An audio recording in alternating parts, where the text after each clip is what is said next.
feels like Christmas to me. I'm very, very honored and thrilled that you are here. Thank you. Well, thank you very much for having me. But that does suggest that we need to step up your Christmases just a little bit. There's so much we need to step up. Okay. Tressie, you have no idea. I'm just saying, we could do this.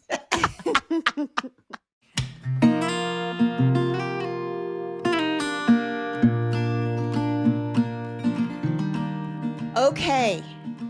I know we're stressed. I know we're not sure exactly what's going on or what to do about it. And by exactly, we mean not at all what's going on or what to do about it. Right. Behold, I bring you tidings of great joy that shall be for all the people. And that is, we have Tressie McMillan Cottom. If you don't know Tressie, you probably do. Tressie is the one on the computer or in newspapers explaining this shit to us. Okay? That is what she does. She is an incredible mind. She is an incredible storyteller. She is precise. She is brilliant. And she's funny. Really funny. And she's hopeful. And she's hopeful. Okay? In this episode, she explains to us clearly, with amazing clarity, what stories got us to this place and what will get us out. And how to get through it. What to do every day. Like, I felt like I wanted to just like run out of my house and start doing something at the end of this. Wow. I did not feel that. Okay. I did. I felt like I was like, let's go. I felt like I was going to stay home and do lots of stuff. Okay. That's also important. Okay. We'll see how you feel at the end of this. Pod Squad, enjoy. Dr. Tressie McMillan Cottom is a professor at the University of North Carolina, Chapel Hill, a New York Times columnist, a MacArthur Fellow Genius Grant awardee. Her work has earned national and international recognition for its urgency, depth, and insightfulness in her critical perspective and analysis of some of the greatest social challenges we face today. Her book, Thick, was named one of the 30 best nonfiction books of the last 30 years by the LA Times. Wow. And I am personally very impatiently awaiting her upcoming documentary, Power to the People, y'all, about the Black Panther Party of the South. So exciting. It's so exciting. Tressie, you introduced me to the term griots. Oh, yeah. And I would love to introduce our audience to that term. The griots are those in West African culture who are gifted with the gift of storytelling. Yeah. They have a deep spiritual, social, and political discernment to preserve their people's genealogies, historical narratives, values, and their storytelling makes them the advisors, diplomats, and delighters of their people. They are the truth tellers, but there are truth tellers, and then there are the miraculous few who, as Trese has noted, are able to tell the truth and make you want to hear it. And you, Trese, are a griot of our times. You're able to discern and tell the truth and make us want to hear it. And I can't think of a gift more valuable in the crucible of this time and place than that. And so we are deeply grateful for your work and for you being here with us today. Thank you. Well, thank you very much, not only for that lovely introduction, but for tying it to one of, my favorite cultural traditions, the idea of the people who hold the spiritual, political, and historical knowledge of a community is just one of my favorite concepts ever. And I never would have called myself that, but I can't stop you if you do. So I thank you. I thank you very much. It's a pleasure to be here. I love it. And since you are the storyteller of our times, we were hoping to frame this conversation around story and the power of story, and really the stories that delivered us to this place and the stories that, God willing, could deliver us from this place where we are. And I wondered if you could start with landing us, like, what is the story that delivered us to this place? Like, what is the MAGA story, and why did it win? Because it was truly that story that carried us here. Just tell us what your take is on that story that prevailed. Oh, yeah, that's a great question. And I don't know if it's one story. I'm thinking very deeply here about, the danger or the tyranny of a single story and that idea. Because sometimes our desire for a single story is sometimes the problem, right? So I don't know if it is one story, but if I had to choose a story that I think broke through, which is often how I think of it, because there are always tons of stories, especially we are a multiracial, cross-class culture and society. And so there are always many stories. It's about the story that tends to break through, right? So the story that I think broke through over the last, my math here is terrible. I think the 90s were like 20 years ago. So I always say 10 years ago, but I don't know if that means 1990 or 2000, but whatever. All right. So we're probably somewhere around year 8 or 9 or 10 where this story starts to break through, I think both nationally and in the minds of regular people, that there is a threat, right? And it's an amorphous threat, because depending on who you ask, they'll tell you a different threat. But the threat is what everybody agreed on. Right? There's a threat, whether it's a threat to our culture, there is a threat to our existence, climate change, which I'd argue that's what a lot of our fear is about. We just are misdirecting it in other places. But there was a threat to our way of life. Right, a threat to our economic survival and mobility. What we were fundamentally saying is there was a threat to the American dream, right? Because that had been the prevailing story. You work hard, you roughly follow the rules, and you will do better than your parents. That was the promise. Now, I can try to tell people that's a new story, y'all. That story didn't exist, I'll say to them, 60 years ago. But it was so prevailing, it was so big that we stopped being able to imagine the world outside of it, really. So when someone says there's a threat to that, which is the MAGA story, there is a threat. And even better, I'm going to name a threat for you. You won't even have to think about it, right? So, the threat are immigrants, the threat are migrants, the threat are trans people, the threat are gay people, the threat is, professors, like myself. The threat is the workers. It is librarians. I mean, the threat assessment here of the people that suddenly became so dangerous. It was like a hodgepodge group of like a insignificant sexual minorities, a librarian, a bookseller, and like 5 migrant children. And this became, in the minds of millions of people, the threat. But I think it was the threat that made people feel alive and feel seen in MAGA, because they are afraid, cannot or do the work of figuring out what their actual fear is. And here is someone telling them that this is what you're afraid of, and I can fix it. I alone can fix it.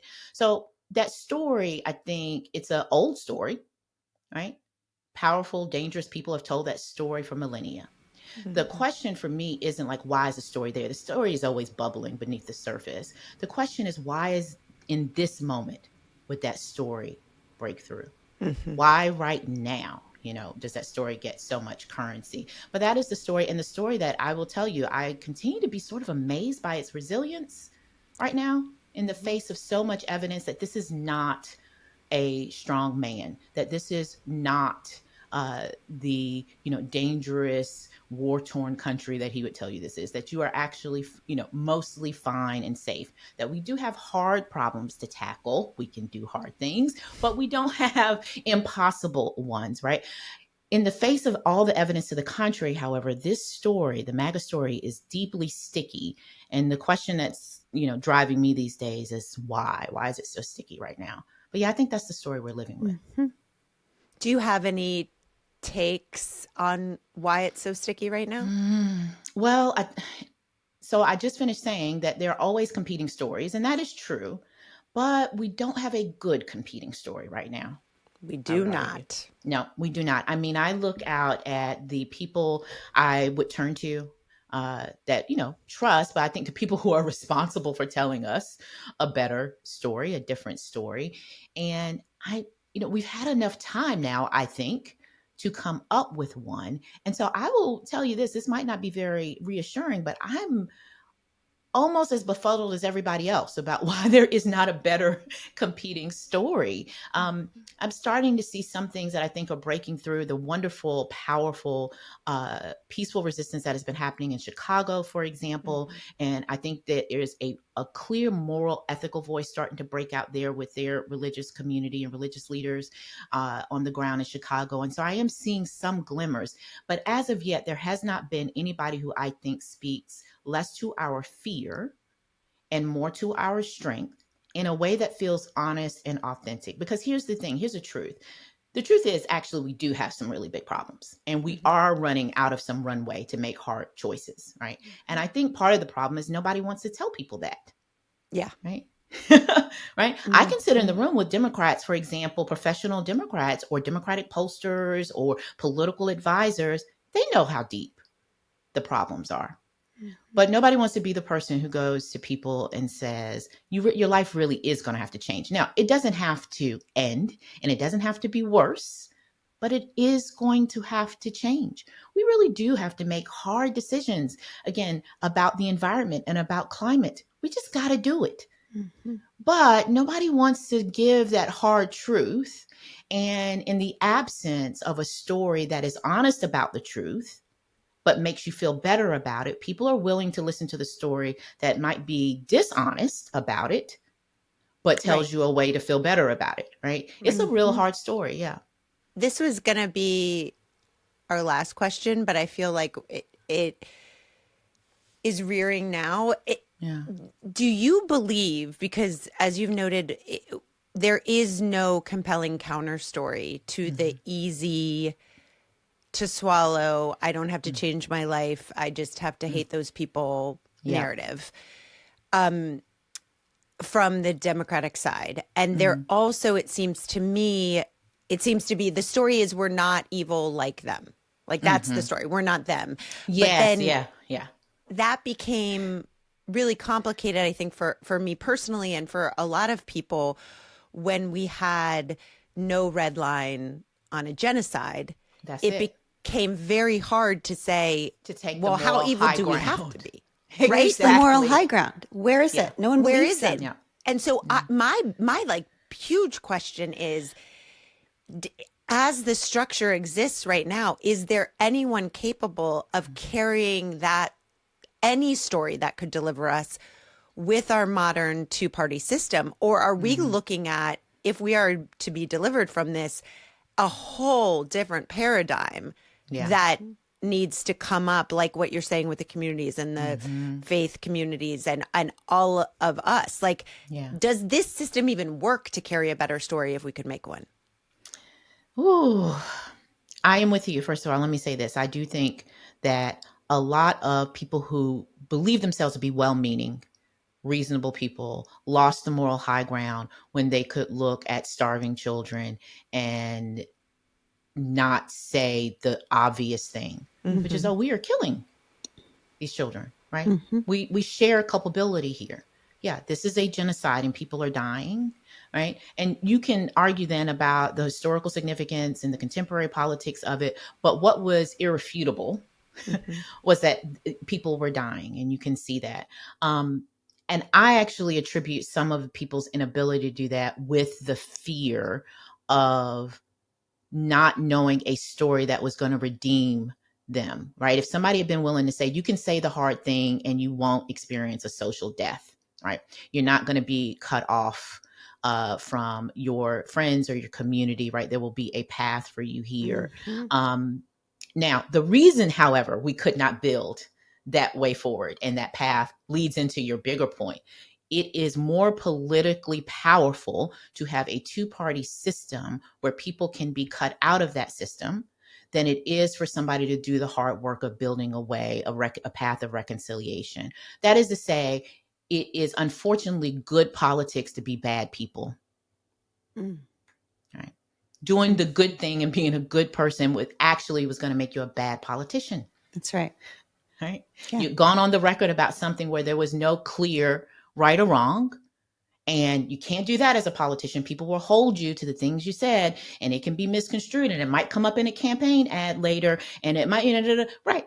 Good politics then has become hostile to being a good person, a moral, ethical, maybe complicated person. We all are, but one with a pretty clear moral compass. So then the question becomes the one I think that you have posed, which is what? Do we want the good politics, or do we want to be the good people with a functioning society? And when those two things that are at odds, what I think a lot of reasonable people who see themselves as reasonable are going to have to accept is that right now, in this moment, the reasonable position is the political system we have is not conducive to the world we want. The problem is 8 years ago, 10 years ago, that made you sound crazy. Mm-hmm. It happened so fast for so many people that really, though, now the centrist position, if you want to be honest, when the extremes, however, go so far to the extreme on the right, the centrist position can seem really radical to people if you weren't paying attention. But y'all, a lot has happened, and you can be forgiven for missing some of it. To be fair, there was a lot of TV the last 10, 15 years. There was a lot of prestige TV to watch. You can be forgiven.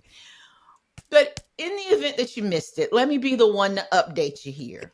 A lot has happened. You now go out into regular society and you say something like, well, I think we should reform the electoral system. You actually sound a little wackadoodle. Right? People have been paying attention will tell you the centrist position, honey, it's too late now for some of that. Now, we can get into the weeds here a little bit, and I won't, but to say that there are a lot of smart people who have proposals, and I will tell you this, some of the smartest people I know who have studied this as a career, both in the United States and across the globe, says that we are almost past the point of making a decision about how we are going to reform our electoral system. So that means regular people now have to clock in. Yeah. You're up, right? The experts have said, oh, we're here. The danger zone is here. It is now time for us to tune in and decide, does that mean we are expanding the Supreme Court? Does that mean constitutional amendments? These are all big, historically hard things, but totally not impossible. I am here because of constitutional amendments. Women are here working because, well, they weren't fully constitutional amendments. We're still working on that part, but certainly because of reforms, right, to our system that at one time sounded absolutely radical, but had to become the normal position because the other side had just gone so far afield. And I think the experts are saying to us, this is now that time. Regular people need to decide which side they are on. And we need to pretty quickly get to the point of deciding what's our rallying cry. Now, this is where the one story would be very useful. I asked someone pretty high up in the Democratic machine not too long ago, what is it you want people to ask for? Right? There is some unmet need, I think, among the people I talk to who are like, no, I'm suitably angry. I'm suitably radicalized. Tell me what I should be demanding. When I make my 5 calls to my congressperson, what is it I want them to do? And the fact that we haven't given people that, well, now that stuns me. But that's where we are. We need a really good ask. And the people who are ready to make the ask need to know that somebody's working on it. Do you think that the story could be something about, like, I don't know why our story isn't eradicating billionaires. I don't know why our story isn't. I like that story, Amanda. I mean, we have people to point to. We know who the if everybody needs, they're anxious and they need somebody to blame. Yeah. We have a great option that's actually true. And it's not like these are very likable people. If you cannot, it's just a matter of just like basic politics. If you cannot character this class of billionaires, then you probably should not be in the political communication game. I will agree with you. These are weird, dangerous, spiteful, petty, mean people. These are people who have said, things cannot continue as they are. So let's destroy it with as much joy and excitement as we can. Let's watch it explode. Let's accelerate the explosion. Use it for my fireworks while I sail off into the sunset. That, by the way, is quite literally the position of a lot of wealthy, powerful people who say, oh, no, we just can't have democracy anymore. It hasn't worked. We actually can't have women working. That hasn't worked, right? We need straight up biological determinism and a small group of men to make the decisions for everybody. And I want that to happen as quickly as possible. So I am investing in that chaos and destruction. Mm-hmm. That is the position of someone like a Peter Thiel, right? Mm-hmm. Who is on a tour, a lecture tour right now, telling people his post-apocalyptic version of the world, right? If you cannot say to people, look at that, we are not that, we are against that. I agree with you. I think we've got a problem. Now, here's the real crux of the issue. If you want to be a politician, you need people to give you money. Right? And it's very difficult then to court the people, the donor class, we would call that, and then go tell the people who have to live with the politics of that they should be against those donors, right? It is very difficult to serve two masters. And in fact, when you try to serve two, you just end up serving both of them really poorly. Yeah. Which circles back to the same reason why the system, the people in the system who are supposed to have the moral high ground would not call a genocide. Yeah. Is because of AIPAC and whatever. So it's like, it's all the money, which is... Listen, at the end of the day, I think one of the decisions that seemed at the time like a pretty wonky political, decision. And I think that's why we didn't really get a narrative around it, didn't really explain it to everyday Americans. At the point that corporations become citizens and the Citizens United decision, this starts an arms race for money to pour into politics. It's not to say money hadn't ever mattered, but there were some meaningful checks on how much money could matter in politics. Once you threw open that door, the incentives then for the people who could afford it, for really wealthy people to buy politicians, really just lock, stock, and barrel, were all in place. And now we're about 15 years behind explaining to people what that decision meant and putting it in like everyday terms. I'm of the belief that regular people shouldn't have to be experts in politics to live in the world. Right. That this was a sort of a division of labor we did. We said, listen, we will put our faith in you. We will give you the power of people power. We'll put our faith in you in exchange for, right, a certain level of accountability and expertise. All of the money that is poured into politics has broken that compact between people and the people who represent them. This is what I like to liken it to. When politicians are not afraid of their voters, when they can go out and not do listening tours in their local communities, or go to those local communities, even worse, do the listening tour and then insult the voters, right? Which I've seen over and over again, right? Because they are not afraid of the voters. That means the system you have is not your system. Right. And now then the question is, what are you going to do about it? Now, I am of the belief that they need to be afraid of voters again. And there are only a few ways you can do that, right? We need to claw back the checks and balances system. I do think that we're going to have to reform, if not completely expand and de-emphasize this court, the Supreme Court. But you've just got to get a rallying cry about getting money, this amount of money out of politics. If politicians are not afraid of you, you just do not have a republic or a democracy. So is that the call? Is that because... I like it. What do you think? I just don't know what the hell it is if not that first. Yeah. Like if they're not, we don't have a democracy. Like it's a fable. It's that these politicians represent us. They don't. They represent the groups that are lobbying. Like we're never going to get out of our gun nightmare because they answer to the NRA. They answer to AIPAC. They answer to... And seeing the boldness and brazenness of what they're saying now should be chilling to all of us, because they are not afraid of us, because they don't answer to us. And behind the scenes, they are changing things a little by little. So by the time we get to the next elections, it will not matter. Yes. They know they're not accountable to us anymore. Yeah. Over and over again, I've talked with people about this, about watching some of what's happening, some of the just, almost absurdist, I would say, if I could laugh, I would. But just the sort of the coarse, blatant, obvious, undemocratic political decisions and political speech coming not just out of this administration, I would argue, but it has now become the culture of American politics. Everybody is coarser, everybody is crueler, everybody is less competent and is, relishing being incompetent even, right?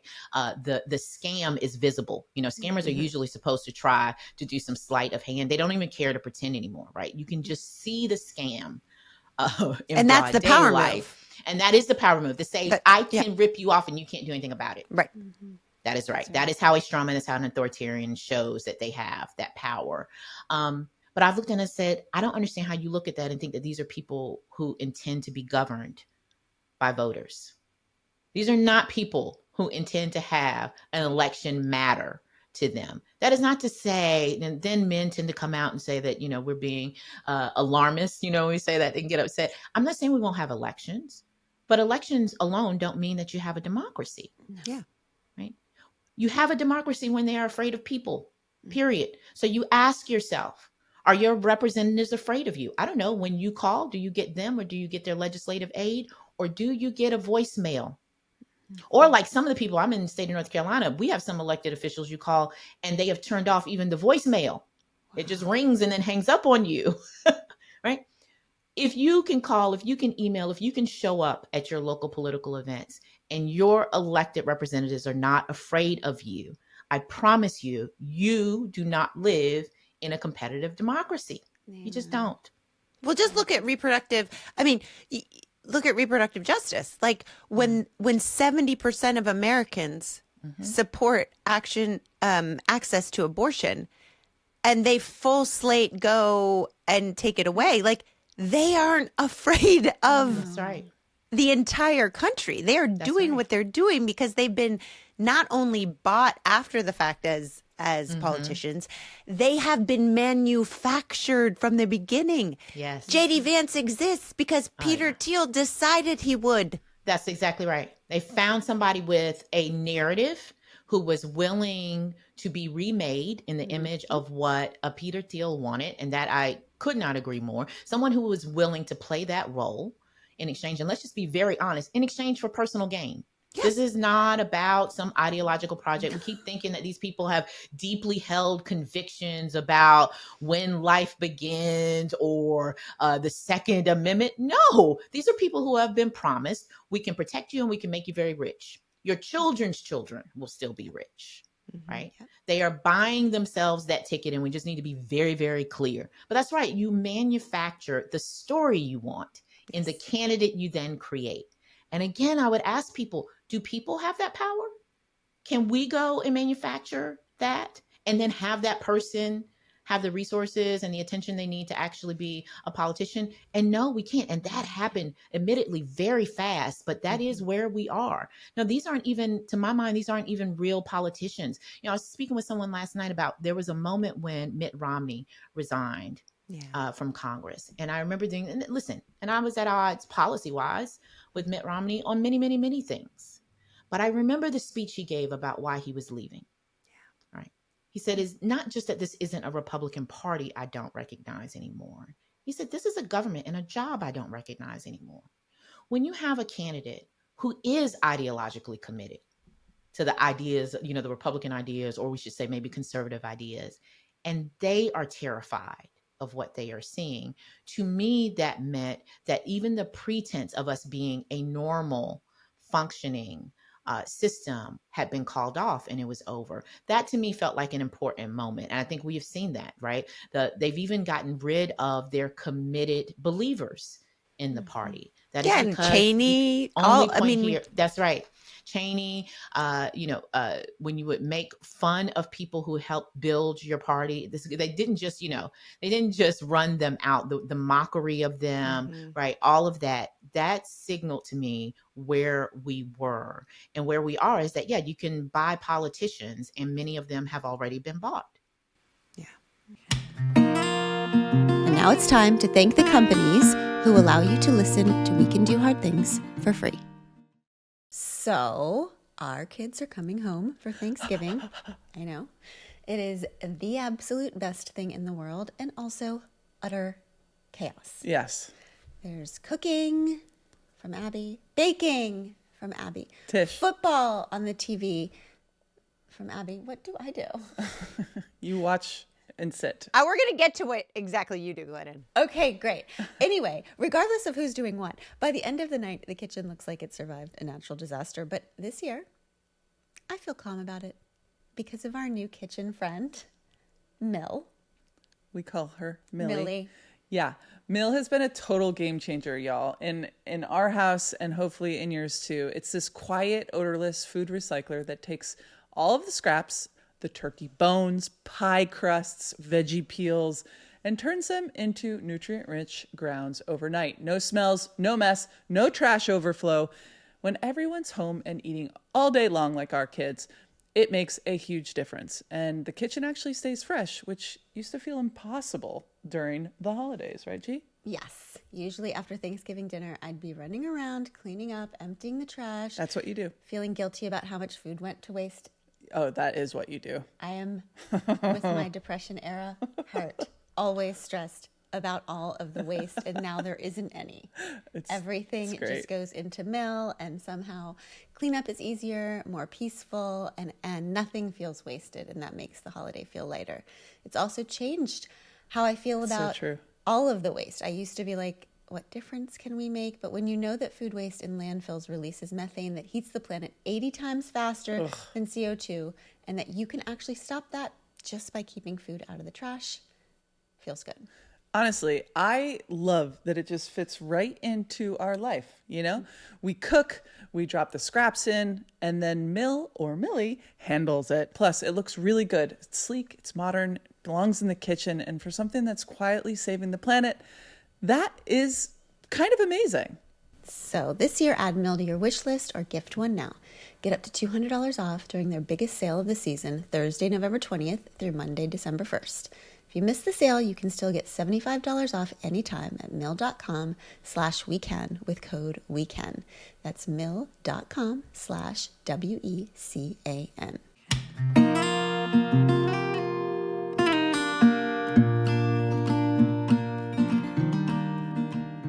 You are a very proud, deeply rooted Southern Black woman. I am. And I'm wondering if, in speaking of story, if you could walk us through the story, or just real quick, the story of the South in terms of, you know, the real South versus the South that has been weaponized, turned into idolatry, turned into kind of a political pawn in the creation of these stories. Oh, yeah. And what it means to you as like the epicenter of so much of this racial gender crisis, how it's being misused, and the promise of it in its realness. Listen, I happen to believe that there is nothing that needs to be solved in this country that can be meaningfully solved in this country if it is not solved first and best in the American South. Because the South holds everything that the rest of the country wants to sort of shunt off, right? So you want to have a progressive California, let's say, right? You want to have a progressive state. Okay. Well, then let's really police who can afford to live here, creating a certain amount of class and racial homogeneity, right? Well, then you have basically bought yourself the comfort of being progressive. You know, be progressive in Alabama, and then I'll be impressed. You know? Right? Okay, yeah, I get it. You're progressive in a world where you control who can live there, who can afford to work there, who can travel there, what kind of public transportation is available. Oh, that's really nice. But again, do it someplace where you have to live side by side with people that you have meaningful differences with. And that is the one thing the South has always had. We have an intimacy with our enemies in the South. That means if you can't solve it here, if you can't do climate change off of the coast of South Carolina, Listen, I think we absolutely need to get on this, but I'm telling you that if these solutions don't work in a place where you have a lot of poor Native American people and a lot of poor Black people and a lot of poor white people, chances are excellent that you don't really have a solution, right? You've just got something that makes comfortable people a little bit more comfortable in the rest of the country. So when I say that the South matters, I don't just mean it in the historical sense, which is how we love to talk about the South. We love the South historically. We Yeah. love the South. Oh, come down and visit, the grand antebellum mansions, right? You can take a tour of the romantic historical South. I'm like, the South is still here today, right? We are present as we have the internet, we have TV, just like everybody else, right? We are living in the modern political moment. That means every problem that we are facing in this country exists here. And I say that because the promise of this country is that it would not just be a democracy, but it would be a multiracial one. So creating democracy by getting rid of all of the racial minorities is not, to my mind, living up to the American ideal. So solve it in the place where you have to actually reckon with our hard, deep, interpersonal factions. I also believe that we use the South as a character Yes. to say no matter how bad the problems are in Chicago, in Detroit, in Palo Alto, at least we aren't the South. At least, and I go, well, no, you exist because the South exists. The South holds your cheap labor. The South is a place where we tax poor people almost to death and provide absolutely no social contract in exchange, right? That creates an immense amount of wealth that the rest of the country gets to benefit from, right? When you want to use all of your money from selling your house in California or Montana and you want a big home, where do you move, right? You move to Florida, you move to Georgia, you move into North Carolina. That means you are taking advantage of the fact that people there have not been able to build their own economic survival. You're taking advantage of cheap housing, which is cheap because we have made it so that people can't afford to live, right? You're taking advantage of that. So the South exists, and that means the rest of the country gets to exist. And I also really reject this idea that there's something uniquely racist about the South, right? It's the idea that, like, oh, we don't do that. We would never say that here. I always like to tell people, I think the last time that somebody had, I'll just be honest with you, the last time somebody had the balls to call me a racial slur to my face, it was in Northern California. Okay? Wow. It was not in Birmingham, a place I've been quite recently, right? So the idea that we are uniquely racist is one of those fictions, one of those stories, y'all, that people love because it makes them feel good about themselves. Yeah. Right. And so I defend us only to the extent that I say that we are worth defending, because if not, you get these things like, self-proclaimed liberals and progressives who are like, well, we should just write off if they're going to vote Yes. against their interests, right? We should just write off Florida, Georgia. Well, you look at a map about race and class in this country and who you're saying you should write off, the people you're saying who should be cut off from the union are disproportionately Black, Hispanic, poor, and I will also point out women, right? That's the South. So you're saying that you can only have your country if you get rid of the rest of us. And I would say there's a word for that, and it's fascism. It's polite fascism. It has a little sign in its yard that says, in this house, we believe. But it is the exact same principle. If you can only have your freedoms by me not having mine, then we aren't doing the same project. So I think about the South as being this place that holds these ideas that people aren't comfortable with. But you know who is comfortable with it? Somebody who comes along and wants to exploit it for political gain. Somebody who wants to point out your hypocrisies to you and make them into memes to discredit you. You know who ended up being really good at that? Donald Trump. Who said, okay, I will puncture all of your liberal hypocrisy by taking all of these ideas from the South. Here is a New Yorker who can say with no irony and without much pushback, can draw on all these Southern images, the lost cause, the Confederacy. He's a New Yorker. What is he even doing here playing in our repertoire of ideas? Well, he can get away with it because he knows the hypocrisy around it. when centrists and liberals and progressive people aren't willing to be honest that they hold some of the same ideas about Southerners, some of the same ideas about what we deserve and what we don't deserve. And he knows that, and he's able to exploit it. And so the South becomes just another political pawn. But I would argue that both sides make us a political pawn. It's just right now, one side is doing a better job at it than the other. You're talking about New York. I was in upstate New York a couple of weeks ago, and we're driving through this town, and my kids have their jaws on the ground because we are in upstate New York, and every other house has a Confederate flag on it. Yeah, I've seen it. Mm-hmm.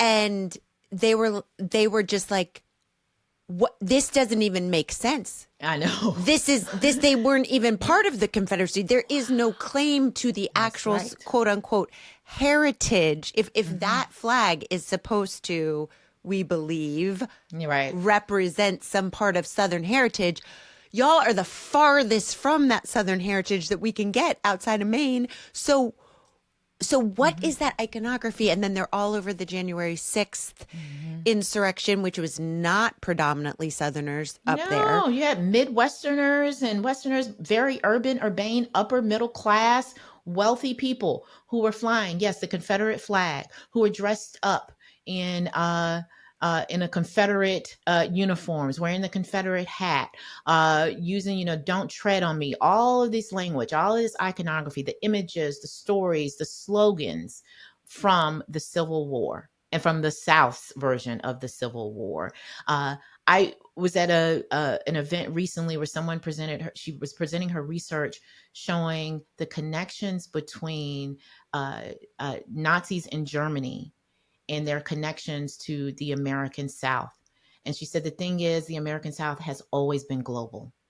The racism that we say is unique to the South, she said, has always had a global audience. She talks about, Amanda, being in Germany and seeing a Confederate flag fly. You trying to make sense of New York, try to make sense of that. Well, yeah, it makes sense if you realize that the ideas have nothing to do with land or property rights or citizenship or sovereignty, and have everything to do with white supremacy. Mm-hmm. It's the only thing that makes all of that logical and coherent. So then I would ask us, well, then why is the South caretaking those ideas? Right? Yes. So this is what happens every 6, 7, 8, 12 years between bouts of social progress. Somebody can tap in to the rage, the isolation that some group of people feel. Mm-hmm. And the most efficient way to tap into it is to come back to the South, to resurrect that flag, to remind them that you don't need to feel guilty. Right? You don't need to compromise or sacrifice for the ideas of inclusion, equality, or social progress, right? And that is the idea of the lost cause, that even in losing, you can be a winner. And that will always have currency when you wrap it up in white nationalism. And that's why you can see a Confederate flag in upstate New York. And people do that with absolutely no irony whatsoever. Because they know it's not about land or property or rights, just like the South knew that it was never about states' rights. It was always about slavery. They know what the real story of those images are. And that's what they want to communicate. Okay, so if our sign in our yard, and I'm in Southern California, so if my sign in my yard, which I may or may not have had in the past. Nope, you don't need to go on the record here with me at all. In this house, we, et cetera, yeah, we are inclusive because we have made sure not to include anyone. So it's really super easy to be inclusive when anyone is not allowed. It's a smidge easier. I'm going to be honest with you. I take the point. If the Confederate flags that are in northern New York, is that where you were in New York? Yeah. Are those houses? Mm-hmm. What is the story that they think they're telling? Do they actually believe? Yeah. I understand that we that is evoking white supremacy. That is evoking no more guilt. But what are they telling themselves that means? And are we at the point where, just like the politicians, the mask is off And they actually are just saying, in Yes. this house, we do white supremacy. Yes. I think that's far more of it than people are willing to accept or believe. That these aren't people who have just been led astray, who are just confused, who have fallen down the misinformation rabbit hole, right? And are living in a conspiracy theory. No, these are a lot of, in many cases, well-educated, productive people and citizens who know exactly what that sign means, and that is exactly what they want to communicate. And I think we need to be honest with ourselves and accept that may even be true of your friend, of your family member, of someone that you can play golf with who seems like a nice enough person. But to me, there's no difference between having the Confederate flag in your yard as a message and having a lawn jockey on the front yard as a message. They are the exact same thing, and people are deeply aware and they know exactly what they're doing. And we should not give them a pass that they haven't asked for. Okay, they haven't asked. They haven't asked. Again. That's right. They're not coming out saying, "Oh my gosh, I didn't know. Please forgive." No, they're not asking for a pass. So why are we volunteering to give them one? I don't know. Unless we're just uncomfortable with the discomfort, which I think is a lot of it. Then I think there's a smaller set of people for whom there is a story they have that is a story of nostalgia. The past was always better, by which they usually mean I could have been defensibly innocent about the price of my progress, the price of my good life, my quality life, right? There was a time when I didn't have to know that we were bombing babies in Palestine. There was a time when I didn't have to know that we were enslaving tens of millions of people in a prison system, right? There was a time when I didn't have to know, right?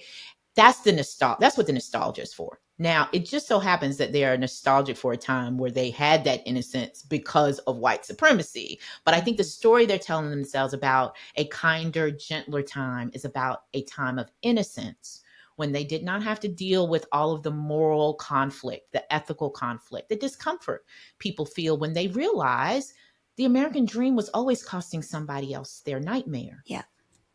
And so we need to question, like, what trade-offs are we willing to accept? Now, you got to be a brave person. I think you actually also have to be a curious person. I think curiosity is an undervalued human trait. I think people who are curious about the world, no matter how much or how little education or exposure they have to other people, there's just a curiosity there where they ask questions. But if you don't have that curiosity, or you don't have to have that curiosity, and you feel uncomfortable about now having to deal with the moral consequences of your choices, it's real easy to say, you know what, forget it. It was better in 1929, and that's what I want. Yeah. I still see the No King stuff. There's still signs everywhere that say if Kamala had won, we'd be at brunch right now. Yeah. And that is not actually that funny. And us being at brunch was the problem. Because these two, I'm like, no, let's not go back to the brunch delusions. Yeah. The brunch delusion, like that strikes me in a deep way, because I think that had Kamala won, I would be at brunch. I feel you. Yeah. I'm afraid I too would have been, maybe not a brunch, but I've been like at a round table. Yeah. You know what I mean? I get invited to lots of those. A scholarly brunch. Yeah, there you go. A scholarly brunch. And I am deeply and that fear motivates me though. So I use it as okay, Trese, let's not be the person at the round table while Rome is burning behind us, right? But I feel you. I actually would say that being afraid of thinking you might be that person is a really good inoculation from becoming that person. But I'm like you. I see all of this. I could have been back. I could have been at brunch. We could have been. And I'm like, what you're saying is you could have, again, had an innocence that I don't think you deserved, that none of us deserved. Yes. None of us deserved. Why there are many people in the new generation who are done with pretending that the Democratic Party is just a bunch of good guys. That a lot of these kids see them as the exact same, one with a mask and one without one. Yeah. And they think that what we wanted was just for somebody to keep on the mask so we could pretend that we all still believe in liberty and justice for all while we went to brunch. And what we're really annoyed about is that the mask is off and now we're not allowed to keep pretending. Yes. I mean, I a couple months ago, I was so frustrated, and I came downstairs to Abby and I was like, I can't write. I can't make anything every day. It just feels like, how does anybody be creative anymore? It's just reaction constantly. Yes, I feel that too. Yeah.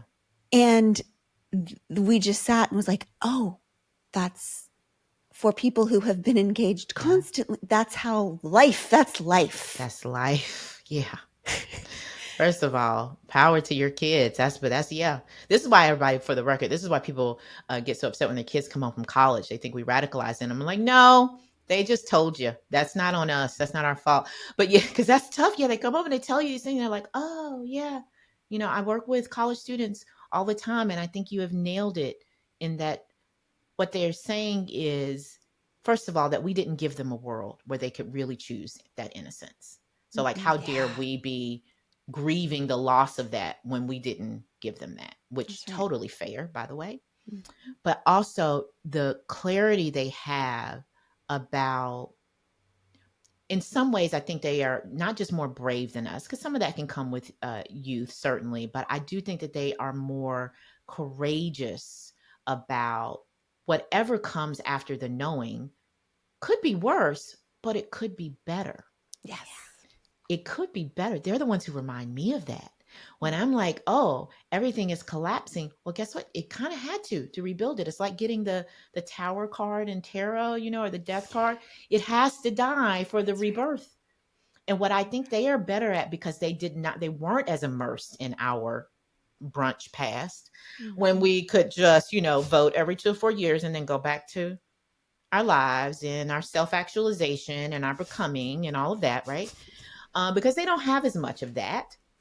I think they can also be excited about what's possible in facing the truth, that we've got two sides here, one with a mask and one without, and we have to unmask before we can even get to anything better.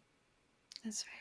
Yeah. And I do think that they are right. I will say that for those of us, though, who I have to almost weekly convict myself on that, right? That the end of a way of life doesn't mean the end of the world. Just the end of the way we were living, y'all. It's not the end of the world. And now it's time for our ads. Here's something that surprised me. 72% of Americans overestimate how much life insurance costs. We just assume it's way out of reach, expensive, like, well, everything is these days. That's why I love what Policy Genius is doing. It's not an insurance company. It's a marketplace that makes finding and buying life insurance fast, easy, and actually affordable. With Policy Genius, real users have gotten 20-year, $2 million policies for just $53 a month. You go online, answer a few questions, and Policy Genius compares quotes from top insurers so you can see all your options laid out clearly. Coverage amounts, prices, terms, no fine print games, just clarity. And if you need help, the licensed agents walk you through everything step by step. They'll answer questions, handle paperwork, and make sure you get what fits you. Secure your family's future with Policy Genius. Head to policygenius.com to compare life insurance quotes from top companies and see how much you could save. That's policygenius.com. This show is sponsored by MIDI Health. For way too long, we've been told that we just have to power through the symptoms of menopause, that hot flashes, mood swings, sleepless nights, exhaustion are just part of the natural order of things. It's no wonder why 75% of women who do seek help for perimenopause and menopause end up getting no treatment at all. 75%, zero treatment. A friend of mine was talking about this just a few weeks ago. She'd been dealing with constant perimenopause symptoms and said just trying to find a doctor who actually understands menopause felt impossible. Researching specialists, figuring out insurance, waiting forever for an appointment. It's all too much. So I told her, skip all of that nonsense, go straight to MIDI. She went online and got an appointment the next day. With MIDI, you can meet one-on-one with a perimenopause trained clinician online from wherever you are. They'll actually listen to your whole story and build a plan around you. That could mean hormone therapy, lifestyle changes, preventive care, or all of the above. They even send prescriptions right to your local pharmacy. Ready to feel your best and write your second act script? Visit joinmidi.com today to book your personalized, insurance-covered virtual visit. That's joinmidi.com. MIDI, the care women deserve. Okay, how excited are we for the new Wicked for Good movie? Very. But there's more reason to be excited. Wicked fans everywhere know what Oz looks like. And now, for the first time ever, you will know what it smells like. Because the new Gain Wicked for Good limited edition laundry collection lets fans experience the magic and joy of Oz with 3 new scents. The new Gain Wicked for Good collection lets fans get sent to Oz, love that, with 3 enchanting limited edition scents designed to transport you to the world of Oz. My favorite is the Gain detergent Flings in Fantabulous Floral, because when the laundry comes out, it smells just delightful. And that's important because good smelling laundry adds a little kick, see what I did there? For good, to what would otherwise be just a chore. Because when you smell good things, you just feel better. And it's important to get the good wherever you can, including laundry. So for Wicked fans and Gainiacs alike, this limited edition collaboration will immerse you into the Wicked universe through scent, inviting you to experience the magic and joy with every sniff. The Gain Wicked for Good collection is available online and in retailers nationwide. Thanks, Gain, for supporting We Can Do Hard Things.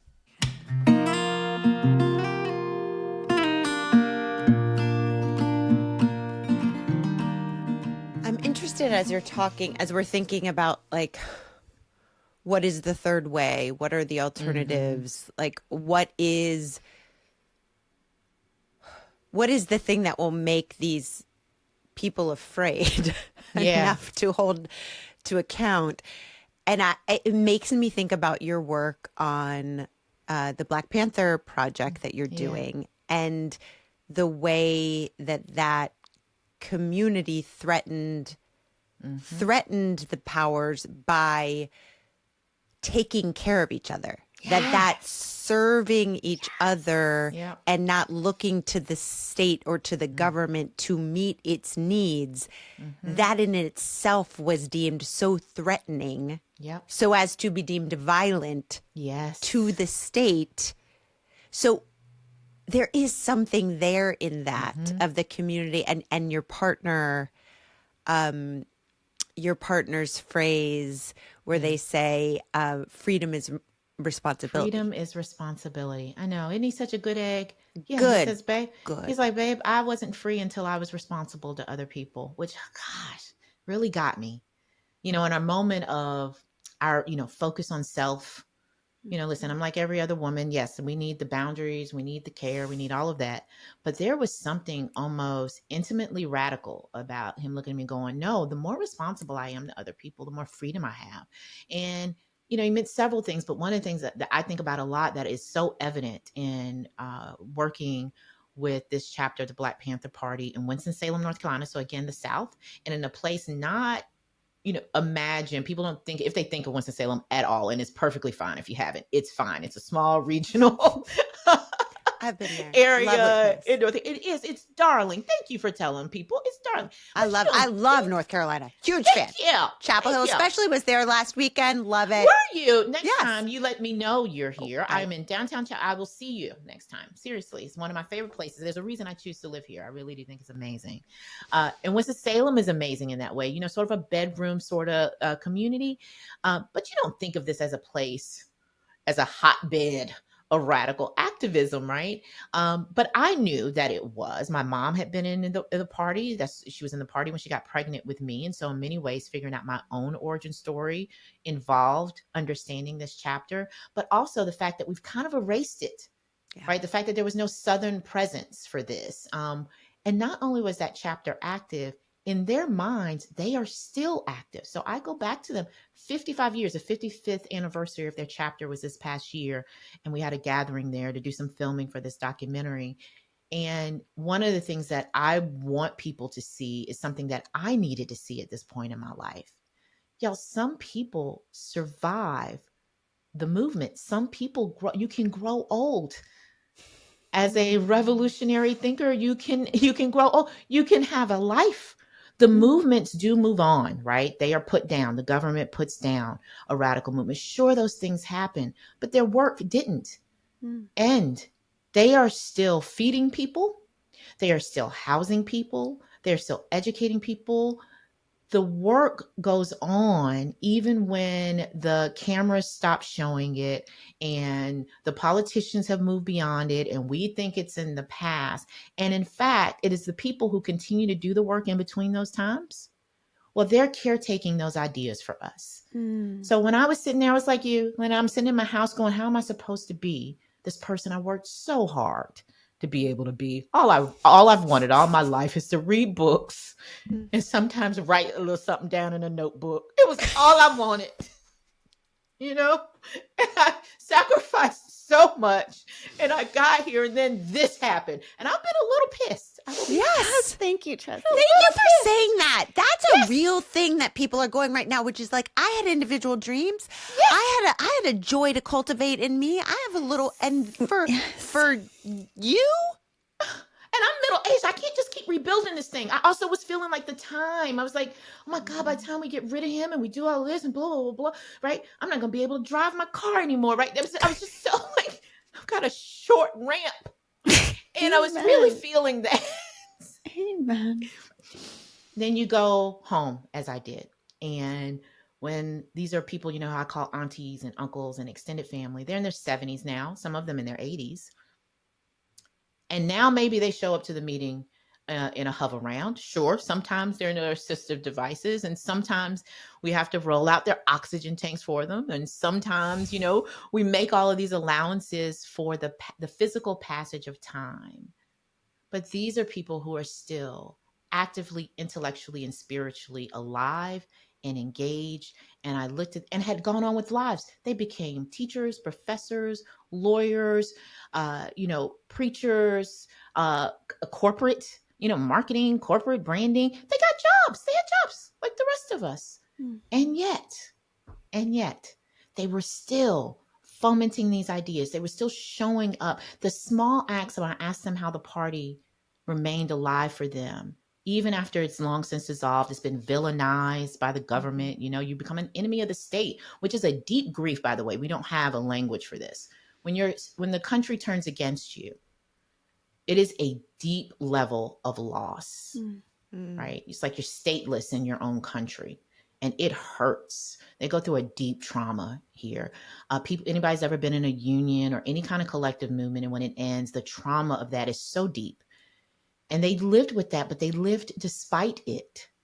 And they took their ideas that you should never take from the poor, basic idea, and they took it into the professions with them. They took it into their work with them. And so, no, that doesn't maybe look radical when we write it down later, but I think surviving and thriving, even during times of great unrest, is a type of radical way of living. And I needed to see that.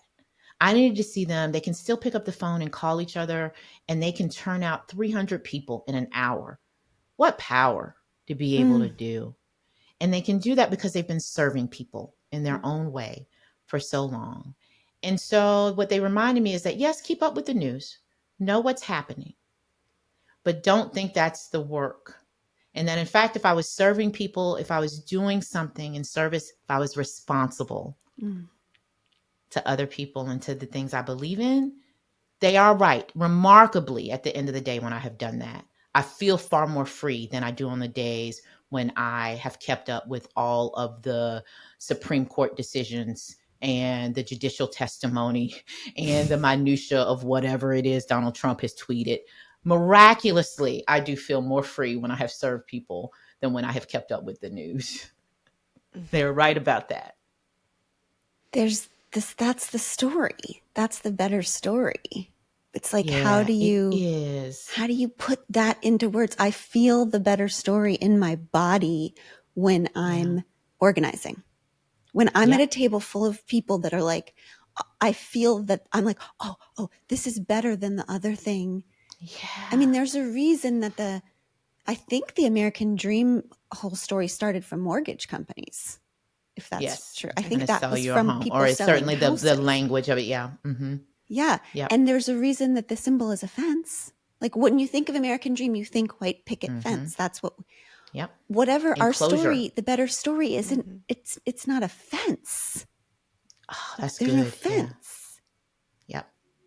No, I think that's exactly right. A lot of the ideas that we now think of as taken for granted, edicts from a higher power, really started either as satires or marketing campaigns. So we have the same thing with meritocracy. Meritocracy was a satire. It was a book written to satirize the idea that you would work hard and get ahead. They thought it was funny, and he came up with this term. It was a joke. And here It we is a went and joke. wrote it. We went and wrote it into our social fabric like it was some, like Ben Franklin sat at the feet of Jesus and handed us this idea. You know what I mean? And it's not, it just comes from like a marketing spiel most of the time. The real stuff I think that we are looking for, unfortunately, is never as easily branded as that, right? The American dream, work hard, get ahead, bootstraps and all of that. It is harder to market, but it is much better to live it than to live in the commercial, right? To live in the marketing campaign.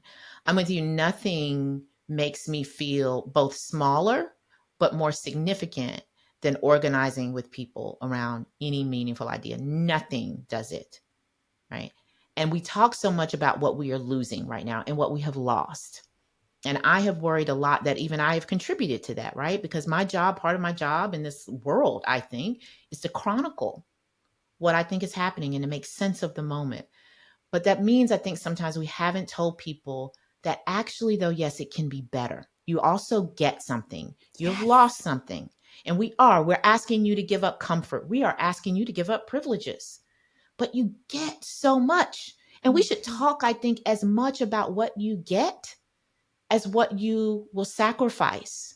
Yes. You really are. I promise you, everything I have seen says that you are a healthier, happier, more connected person when you sometimes have to argue with people in a meeting about a movement. It doesn't sound right, but it sounds counterintuitive. But the more you argue with people about something meaningful, to do something meaningful, I promise you the happier you will be. And you are going to gain so much more than anything you gave up in comfort. But it's not I know it's not an easy story to sell, but I do think it's the truth. It's like the cure circles back to the diagnosis. It's like so much of that anxiety, that underlying anxiety to which MAGA, et cetera, have answers, have got to be connected to our profound disconnection. Yes. And lack of communities. Yes. I mean, I don't know if white people know how to be in community. I don't know if we do. Listen, you can't do it as white people. You want me to tell you what I mean about this? The thing is, white is a choice. It's not like, because being white is not a country, right? It's not a religion. It's not, right? It really did start as an idea. And then we backfilled the people, right? We needed white people. And then we decided this is who this will be. And by we, I'm being generous here because I wasn't part of that committee. But you know what I mean? Fair enough. Right? We made this up and then we backfilled it. So here's the thing. You do have to give up that. But here's the thing that you can give up because it is a construction, right? So no, I do believe, because though it's just an idea about who should be in power. It's just an idea about who deserves the right to rule, right? You actually don't need that to be a person. You actually don't need that to have ancestry. You don't need that to have culture. And in fact, being white is usually standing in the way of you having culture, ancestry, community, identity, place, and belonging, right? It's usually the thing that's standing in your way. So people, yes, I think can have it, but not while they're holding on tightly to being white. You do have to give that up, I think. Have you guys seen the One Battle After Another movie? No, but I've read so much about it. You've seen it? I fucking loved it. Okay. But Yeah. there's this one scene where shit is going down. Okay. Uh-huh. Like the police they're all over the place. They're looking for the revolutionaries, everything. And Leo is like this mess of but he was a revolutionary, and then Benicio del Toro is this character who is also in a movement and is protecting people and getting them out.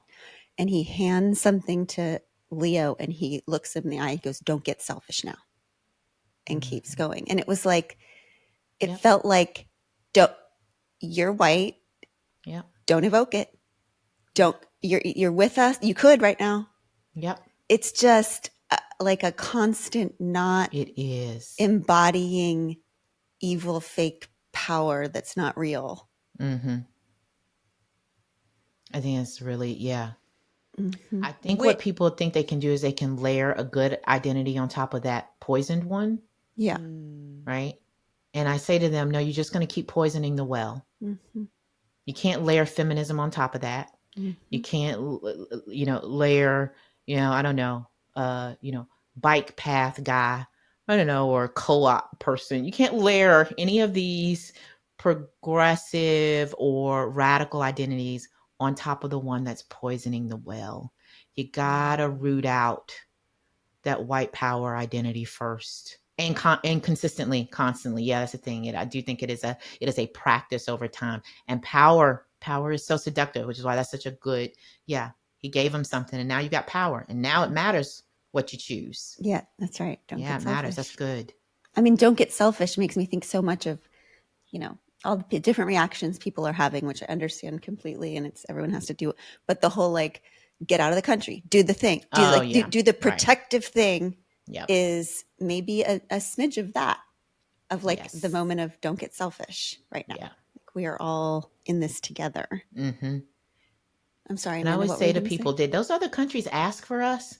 I always feel like what a mentality to have. That I'm just going did they ask for us? Sure as hell not. That's what I'm thinking. I'm like, most people look at us and for good reason. I'm like, nah, we're good. And I'm always like, you're gonna flee. I would, were you invited? But that's it's exactly. Were you invited? Not. Aren't we just reproducing the same problem? I'm now going to go over here and do what we did here without an invitation. Isn't that how this whole thing started? Yeah. Then we're going to be like, we discovered another country. Just look at what we built. Thousands of Christopher Columbuses now. All over the world. And I'm like, I think we should really think this thing through, y'all. If you broke it, you buy it. All right? There you go. That's exactly it. You broke it, you bought it. That's exactly it. Fair. That's our story. Yeah, that's right. But you guys, it's tied back to that, right? It's our story is fucking Christopher Columbus. It's the poisoning of the well all the way through. Yeah, that's right. And it's all that. All of it is a refusal to accept the real story. We're all just making up stories because we don't want to look like a family. You don't want to look at your dad and your mom. Yeah. So you just keep repeating. That is what we're doing. We're repeating the whole Western expansionism bullshit over and over again. Over and over again. Now we're going to do it to the moon. Then we're going to do it to Mars. And then we're going to do it beneath the ocean. Then we're going to do it in the internet. But it is the same mindset of colonizing the new place so that we can keep our bad ideas, but recreate them in a place that doesn't know they're bad ideas yet. That's it. Because you don't want to deal. Which is the opposite of look around at your community. Stay still. You are where you are. And take care of the people around you. That's it. That's really scary and hard. Yep. People don't want to do that. Amanda, go ahead. I'm sorry. Well, I'm interested in this idea of,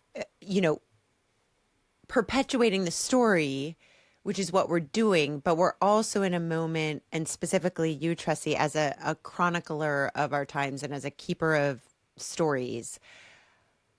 It's really scary to me in this moment what we're seeing around, the effort to control story necessarily includes eradicating the parts of the story that you don't want inherited down the line. So we're seeing right now with the Smithsonian, the Department of Interior just took down, the scorched back photo, which was this iconic photo of this enslaved man, Gordon, who escaped, ran 80 miles to flee enslavement, and that became the iconic picture that was reprinted all over the North to show the horrors of slavery.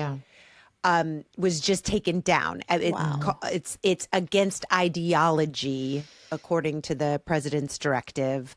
The women's contributions to the military, that was taken down. Japanese Americans' contributions to the military, that was taken down. The Harriet Tubman exhibits in the national park have been taken down. This is all about trying to forget. Yeah. What to you, what does that signify to you? What do we do with that? What do we make of that in terms of the trying to remaking? Because it's very similar to forget a genocide of Native Americans. This story has always been good. That's why we're continuing this power structure. That's exactly right. The story has always been good, so there's no need to change who is writing the story. You know, the great irony of a nation that has always been so future oriented, because we were a new young country, right? You can't appeal to a long ancient history. So we decided to sort of colonize the future instead, right? So we're always very future oriented. The irony, though, is that to control the future, you have to control the past. You got to control people's memories of the past. So ironically, our obsession with the future has made us obsessed with history, owning it, controlling it, erasing it. And I think what we're seeing in this administration is just the full embodiment of that. But there's always been some element of that in the American project of exceptionalness, our exceptionalism. Are we going to go with that? Yeah. Right. Yeah, let's go with that. It's fine. It's made up anyway, so it doesn't matter. Let me just tell you, if people want clear thinking from me these days, they better come up with new hormonal drugs. Let me just tell you. Okay. We'll talk about that another time. Thank you. As I say, you're getting from me what you're going to get, people. But, right, so you gotta control what people are allowed to remember. That does a couple of things, I think, especially when you can see it so clearly as we see it in Trumpism.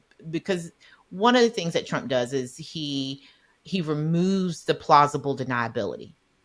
Oh, they're just building a museum. No, he just says, no, we're just going to take all of the bad people and the women down. We're just going to take all of that away.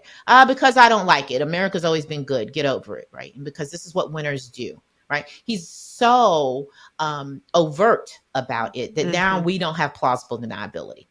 But there's always been a battle for whose stories will be remembered, whose will be enshrined in institutions, in the formal history of this country.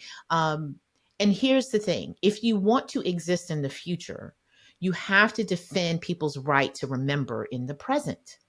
Right? If not, you're going to get to a future where somebody has also decided to erase you. I promise you, your fates are linked to other people's. This is why when people thought, when you remove Black people and Indigenous people from the walls, the women were always going to come next. And then it was always going to be queer people. And then it's going to be poor people. And then it's going to just be our enemies. Just writ large, our enemies, anybody that we don't like. If you then want to exist, if you want to project yourself into the future, you have to defend today every group's right to remember. Right? The beauty of living in a complicated world with a document that I really do think gives us the possibility to live in a complicated reality. I think there's more room in our sort of constitutional structure than there is in some other existing forms of governance. Is that it is not about making everybody seen and comfortable. It is about everybody being a little uncomfortable. It's about sharing the discomfort. Right? Everybody should be doing a little self-censorship at a dinner party. Everybody should be doing a little bit of checking their language in a public square.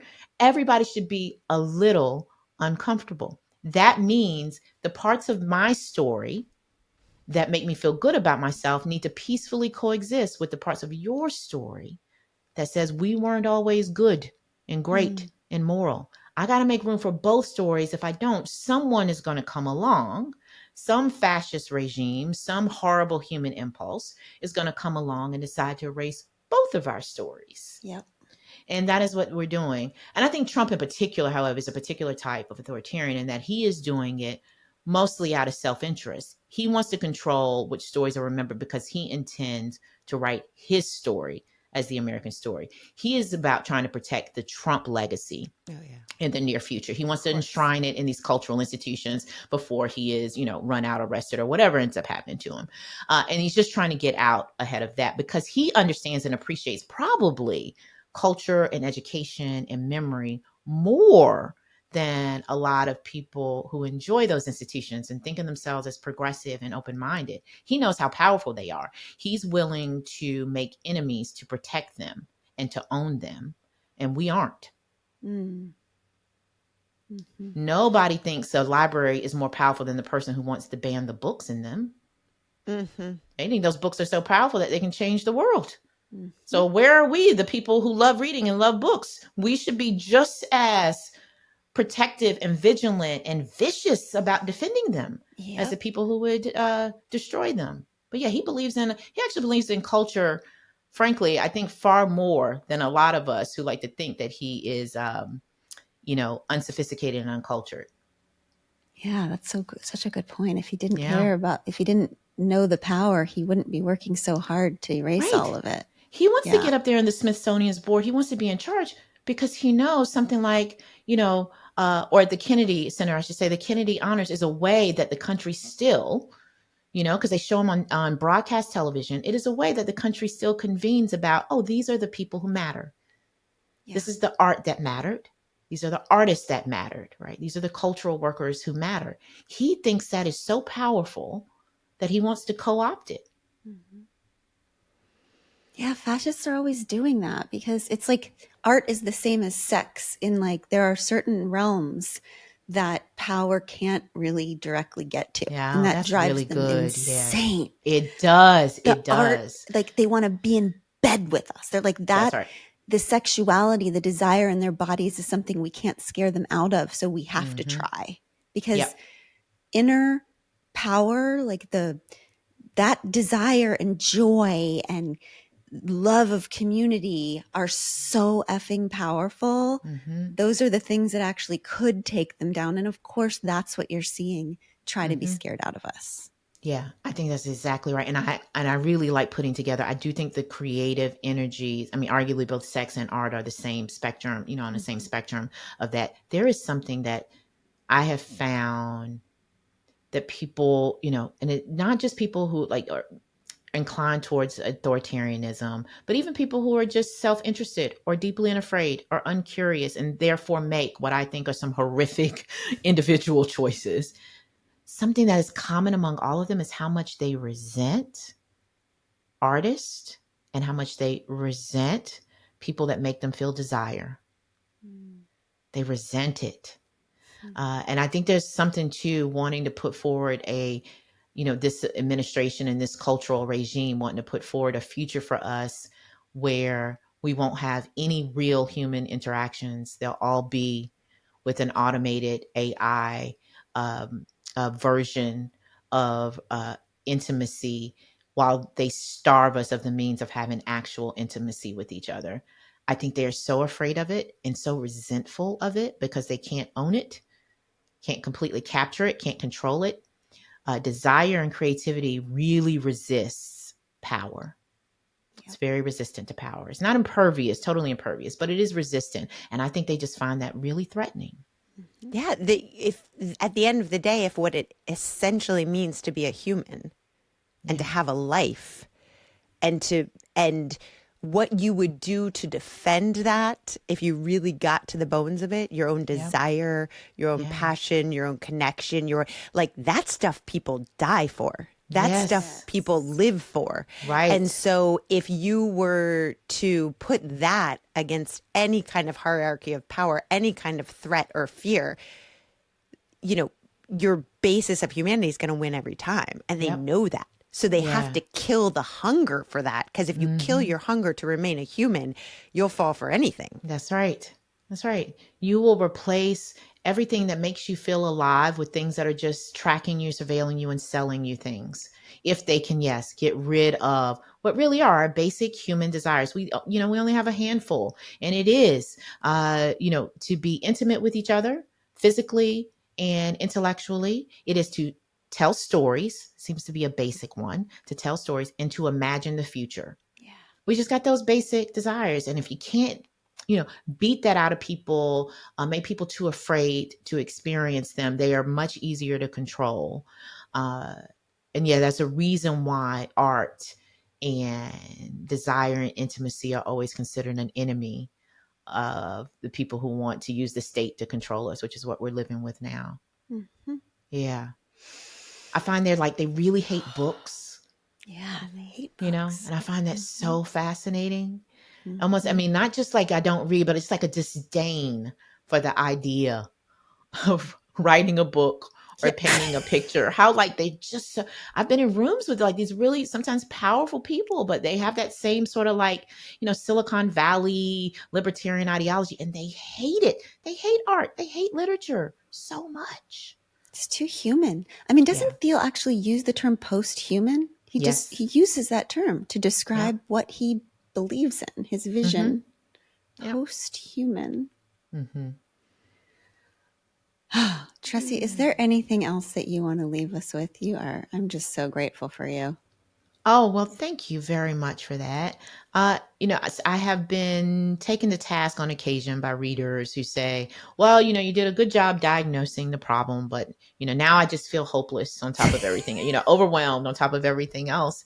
And, that is usually followed by, a plaintive, plea to please tell them what to do. Mm. And the thing is, it isn't that there isn't an agenda for what to do, that there isn't a blueprint. It is that there are so many, right? There's so many.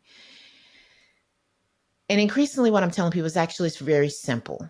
That doesn't mean it's easy, but it is very simple. Every day you get up, try to do something with other people, and then the next day do it again. Do something with other people and do it again. I think that can be everything from whatever your issue is going to be. Truly, you've got to pick. You've got your choice, a range of 50, any of which could topple an authoritarian government at any time or moment. One of the things that people who study social movements believe is that you can have all of the elements for revolutionary change, and yet it won't happen. It won't coalesce into a moment, It won't coalesce into a Vietnam War protest or, the civil rights movement or March on Washington or Tiananmen Square. And they're like, what is it about those moments that make it spark? This is the thing. You can't predict them. Mm-hmm.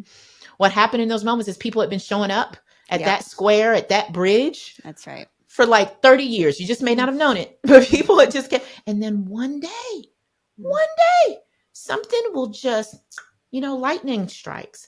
Our work is to be there when the lightning strikes. It may end up being that it was the community who hit on some solution for garbage disposal. It may end up coming out of a food justice movement. It may be urban farmers markets, honey. It may be reproductive justice. It may be, all of those things matter. They all have your values, but we don't know. But the people who show up to keep it alive until lightning strikes, those are the people doing the work that matters. And you just got to trust that the lightning does eventually strike. And it really does. Yeah. The question is, am I creating the right environment for it? So just get up, do something with other people. We are only human when we are human together. And if it threatens people in power this much, that means you need to do more of it. Yeah. So just keep doing it. And then you got to keep doing it. You just got to keep doing it. Mm-hmm. Thank you, Trese. Grio, thank you. It was a real pleasure to be here with y'all. And I mean this, you ever in Chapel Hill again, you let me know you're here. I'd love to see you. I will do that. Yeah. All right. Yes, all right. She will, do that. She will. Thank you so much Thank for you. everything Thank you you, do for Pod the world. Squad. Grateful. All right, go out, keep working, So when the lightning strikes, you get to be one of the ones who celebrate. And if you don't, Yes. you don't get to be. That's right. Yeah. If you don't, the lightning will strike you. There you go. You don't get to then later say, we were the witches who survived if you didn't burn it down. You don't get to do that, right. people. That's right. Plus, it'll be so much more fun. It That's really the is. thing. If you get into it with other people, this is either, oh, damn it, we have to, or it's a we get to. We Yes. get to be the ones who defended this place from this tyranny. That's what we get to do. That's and right. we get to do it together. That's it. It's our turn. That's all Yes. this is. It's history doing what history does. It's just our turn. That's right. Let's go. We get to do it. It's our turn. All right, let's go. Yep. You heard it here, Pod Squad. After a nap. I'm definitely in it. I am definitely in it, though. And a round And table. maybe a little brunch. And some hormones. And definitely. Get your Definitely. patches on, bitches. We're going. Patches Get and in, idiot. magnesium. Hand me a magnesium and whatever else they're selling right now. And then I'm totally in it. I'm ready to go. We will burn it down. I'm ready. God bless you You're and the keep best. you. Tressie. Pod Thanks, Squad. girls. See you. See you next time. We Can Do Hard Things is an independent production podcast brought to you by Treat Media. Treat Media makes art for humans who want to stay human. And you can follow us at We Can Do Hard Things on Instagram and at We Can Do Hard Things Show on TikTok.